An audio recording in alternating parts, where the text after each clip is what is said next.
जय हिंद, मी मुबारक शेख आणि आपण आहो भद्रावती तहसील अंतर्गत येणाऱ्या पाटाळा या गावामध्ये अतिक्रमणच्या नावावर खोटे दस्तावेज दाखवून कशा प्रकारे घर पाडल्या जातो हे आम्ही आज तुम्हाला दाखवणार आहे। आपल्यासोबत मनसेचे जिल्हा उपाध्यक्ष राजू कुकडे आहे, यांच्यासोबत आपण बोलूया आणि जाणून घेऊया नेमकं काय आहे सगळं प्रकरण।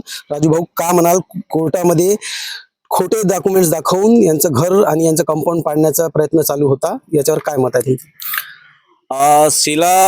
बाई बोंडे ज्या अपाईज आहे, निराधार आहे आणि बीपीएल धारक आहे, त्या 1986 पासून जे आहे तिथे राहत आहे। सरकारी नियम आहे, सरकारी कायदा आहे की 1995च्या पूर्वीची जेवढ झोपडपट्टी असेल, जे अतिक्रमण असेल ते रेग्युलर, म्हणजे त्यांना त्यांच्या मालकीचं ते होईल। अशा स्थितीमध्ये या परिसरामध्ये जवळपास जे आहे सरकार म्हणून जे 7/12वर नोंद आहे, त्या जागेवर 30 ते 35 लोक तिथे वसलेले आहे आणि पाटाळा सेवा सहकारी संस्था आहे, त्याचं गोडाऊन आहे आणि गोडाऊनला काही मधातलं अंतर सोडून जे आहे ओपन स्पेस सोडून, म्हणजे सरकारी जागा सोडून बाकीचं यांचं घर आहे। आता ते रोडवर घर असल्यामुळं या सोसायटीच्या काही संचालकांनी षडयंत्र करून खोटे दस्तावेज बनवले, म्हणजे खोटा नकाशा बनवला।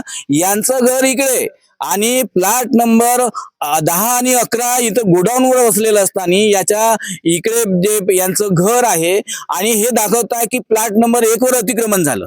हे ते न्यायालयामध्ये सिद्ध करतात की प्लॉट नंबर 1 वर अतिक्रमण झालं। हे एक प्रकारचं मोठं षडयंत्र आहे, राजकीय जे दबावानं ह्या सगळ्या गोष्टी होत आहे।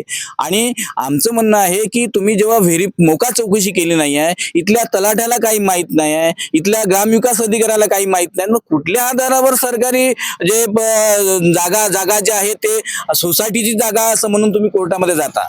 हा एक रचलेला डाव आहे, राजकीय डाव आहे। आणि बोंडे परिवाराला जे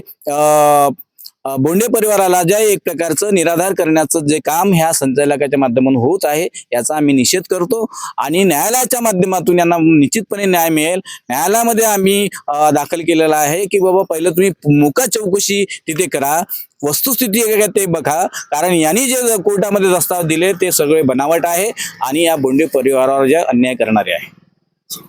तर हे आपल्यासोबत होते राजू कुकडे।